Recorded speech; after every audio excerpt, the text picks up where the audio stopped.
আপনারা এটা জানেন তো যে অন্যের জন্য দোয়া করলে লাভ।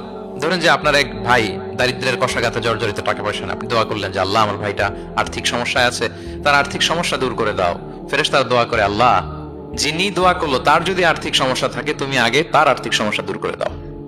সুবহানাল্লাহ সুবহানাল্লাহ বিহামদি। তো এক লোক এই হাদিসের ফজিলত শুনে ইফতারির পূর্ব মুহূর্তে, যেহেতু দোয়া কবুল হয়, তার ওয়াইফ ইফতারি তৈরি করতেছে, এই হাদিসের ফজিলত শুনে এক লোক তার বন্ধুর জন্য দোয়া করতেছে যে আল্লাহ আমার বন্ধুটার তো এখনো বিয়ে হয় নাই, তুমি সুন্দরী রূপবতী একটা স্ত্রীর ব্যবস্থা করে দাও আল্লাহ আমার বন্ধুর। এই দোয়া শুনে তার স্ত্রী তো রেগে মেগে আগুন, সেই ইফতারি টিফতারি রেখে দিয়ে এসে বলে, এই এত বড় সাহস, কি দোয়া করো এসব উল্টাপাল্টা। স্বামী বলে, কি দোয়া উল্টাপাল্টা, কি দোয়া করলাম, আমি তোমার বন্ধুর জন্য দোয়া করছি যে আল্লাহ তারে তুমি রূপবতী সুন্দরী স্ত্রীর ব্যবস্থা করে দাও। তো ওয়াইফ বলে, এই তুমি কি মনে করছো আমি হাদিসটা জানি না যে অন্যের জন্য ভালো কোনো দোয়া করলে আগে এটা নিজের জন্য কবুল হয়? সুবহানাল্লাহ। দেখেন ইসলামের বিধান কত সুন্দর। আপনি অন্যের কল্যাণ কামনা করলে এই কল্যাণ ফিরে আপনার দিকে আসে আগে।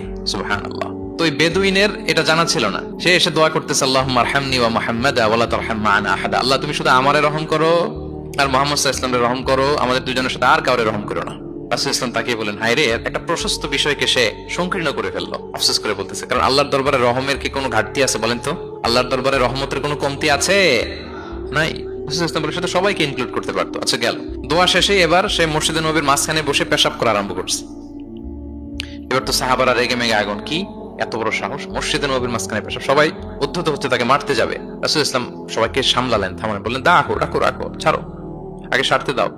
কারণ কেউ যখন ওয়াশরুম সারে মাঝখানে তাকে ডিস্টার্ব করা যায় না, এটা তার ক্ষতি হবে।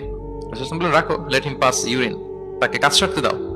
সে কাজ সারলো। এবার রাসূল ইসলাম বললেন, ও হারিকু আলা বাউলিহি সাজলান মিন মা, তার পেশাবের উপর এক বালতি পানি ঢেলে দাও, দিয়ে ফেললো।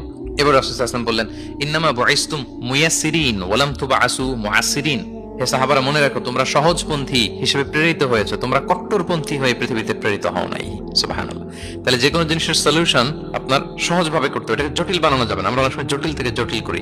তখন এই বেদুইনকে রাসূল ইসলাম ডেকে বললেন, আচ্ছা তুমি যে কাজটা করলে, মসজিদে নবীর মাঝখানে পেশাব করলে, এটা কি ঠিক হলো? তুমি কি জানো এটা আল্লাহর ঘর, এটা আমাদের মদিনার কমিউনিটির ইবাদতগাহ, এখানে আমরা আল্লাহর ইবাদত করি, আল্লাহর জিকির করি, আল্লাহর কিতাব তেলাওয়াত করি, এটা কি তোমার ঠিক হলো? এইভাবে যখন আদর দিয়ে পরম মমতায় তাকে বুঝিয়ে বলা হলো, সে লজ্জিত হয়ে মাথা নিচু করে ফেললো। সুবহানাল্লাহ। রাসূল সাল্লাল্লাহু আলাইহি ওয়াসাল্লামের কাছে ক্ষমা চাই।